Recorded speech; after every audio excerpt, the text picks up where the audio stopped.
Praise the lord. ఈరోజు దేవుని వాగ్దానము, నీతిమంతులు తమ మార్గమును విడవక ప్రవర్తించుదురు, నిరపరాధులు అంతకంతకు బలమునొందుదురు. యోబు గ్రంథము 17వ అధ్యాయము 9వ వచనము.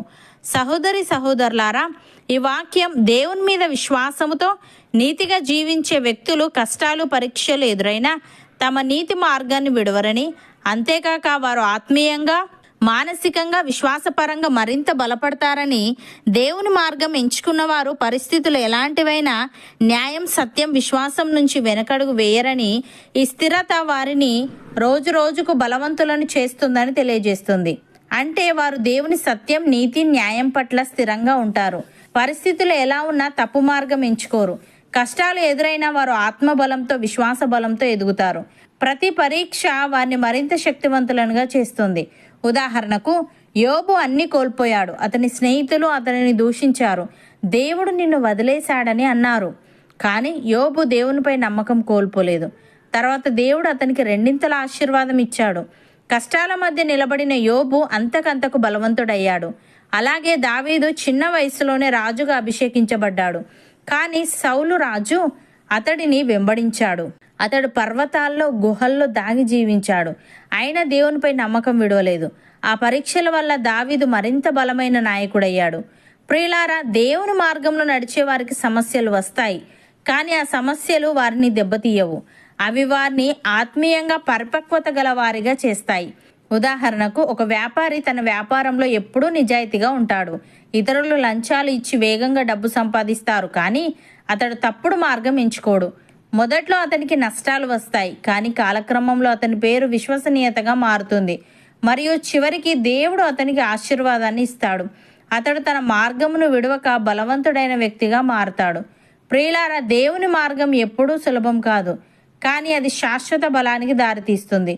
మనం దేవుని మీద విశ్వాసం ఉంచి నీతిగా జీవిస్తే పరిస్థితులు మనల్ని కాదు, దేవుడు మనల్ని నడిపిస్తాడు. ప్రతి పరీక్ష మన విశ్వాసాన్ని పదునుపరుస్తుంది. భక్తుడు ఈ విధంగా అంటున్నాడు: భక్తిహీనులు త్రోవను చేరకుము, దుష్టుల మార్గమున నడవకుము, దాని యందు ప్రవేశింపక తప్పించుకొని తిరుగుము, దాని నుండి తొలగి సాగిపోము. అటివారు కీడు చేయనిది నిద్రింపరు, ఎదుటివారిని పడద్రోయనిది వారికి నిద్ర రాదు. కీడు చేత దొరికిన దానిని వారు భుజింతురు, బలాత్కారము చేత దొరికిన ద్రాక్షారసమును త్రాగుదురు. పట్టపగలగు వరకు వేకువ వెలుగు తేజరిల్లునట్లు నీతిమంతుల మార్గము అంతకంతకు తేజరిల్లును. భక్తిహీనుల మార్గము గాఢాంధకారమయము, తాము దేని మీద పడున్నది వారికి తెలియదు అని. ప్రియులారా, జ్ఞానము లేనివాడు ప్రతి మాట నమ్మును, వివేకి అయిన వాడు తన నడతలను బాగుగా కనిపెట్టును. జ్ఞానము గలవాడు భయపడి కీడు నుండి తొలగును, బుద్ధిహీనుడు విర్రవీగి నిర్భయముగా తిరుగును. కీర్తనకారుడు ఈ విధంగా అంటున్నాడు: యెహోవా, నన్ను పరిశీలించుము, నన్ను పరీక్షించుము, నా అంతరింద్రియములను నా హృదయమును పరిశోధించుము. నీ కృప నా కన్నుల ఎదుట నుంచుకొని ఉన్నాను, నీ సత్యమును అనుసరించి నడుచుకొనుచున్నాను. పనికిమాలిన వారితో నేను సాంగత్యము చేయను, వేషధారులతో పొందు చేయను. దుష్టుల సంగము నాకు అసహ్యము, భక్తిహీనులతో సాంగత్యము చేయను. నిర్దోషినని నా చేతులు కడుగుకొందును. యెహోవా, నీ బలిపీఠము చుట్టూ ప్రదక్షిణము చేయుదును అని. సహోదరి సహోదరులారా, యెహోవా పర్వతమునకు ఎక్కదగిన వాడెవడు? ఆయన పరిశుద్ధ స్థలములో నిలవదగిన వాడెవడు?